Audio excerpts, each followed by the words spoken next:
18,35,000 কোটি টাকার সরকারি ঋণ রেখে দেশ থেকে পালিয়েছেন সদ্য ক্ষমতাচ্যুত প্রধানমন্ত্রী শেখ হাসিনা। দেশি ও বিদেশি উৎস থেকে এই ঋণ নেওয়া হয়েছে। অথচ 2009 সালে শেখ হাসিনা যখন ক্ষমতা গ্রহণ করেন তখন সরকারের ঋণ স্থিতি ছিল মাত্র 2,76,830 কোটি টাকা। সে হিসাবে আওয়ামী লীগের 1.5 দশকের শাসন আমলে সরকারের ঋণ স্থিতি 15,58,206 কোটি টাকা বেড়েছে, যা সরকারের মোট ঋণের প্রায় 85%। অর্থ মন্ত্রণালয়ের তথ্যে গত 1.5 দশকে সরকারের অস্বাভাবিক ঋণ বৃদ্ধির এই চিত্র উঠে এসেছে। ঘোষিত বাজেটে সরকারের পরিচালন ব্যয় মেটানো ও উন্নয়ন কর্মকাণ্ডের কথা বলে দেশি বিদেশি উৎস থেকে এই ঋণ নেওয়া হয়েছে। যদিও শেখ হাসিনা সরকারের বিরুদ্ধে সীমাহীন অনিয়ম, দুর্নীতির বেসুমার অভিযোগ রয়েছে, এ সময় অবাধ লুণ্ঠনের শিকার হয়েছে দেশের ব্যাংক খাত।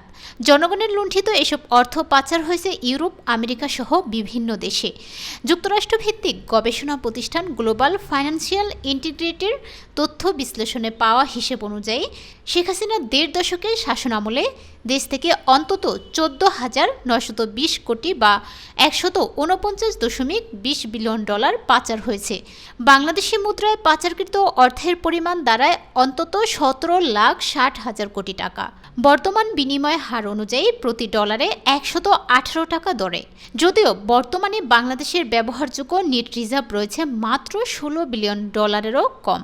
নবম জাতীয় সংসদ নির্বাচনে বিজয়ের পর শেখ হাসিনা প্রধানমন্ত্রী হিসেবে দায়িত্ব নেন 2009 সালের 6 জানুয়ারি। ওই বছরের 31 ডিসেম্বর পর্যন্ত দেশের ব্যাংক খাতে খেলাপি ঋণের পরিমাণ ছিল মাত্র 22,482 কোটি টাকা। চলতি বছরের মার্চে এসে খেলাপি ঋণের পরিমাণ 1,82,000 কোটি টাকা ছাড়িয়ে যায়। আর ছাত্র জনতার গণ অভ্যুত্থানে শেখ হাসিনা দেশ থেকে পালানোর সময় দেশে খেলাপি ঋণের পরিমাণ অন্তত 2 লাখ কোটি টাকা ছাড়িয়েছে বলে বাংলাদেশ ব্যাংকের সূত্রে জানা গেছে।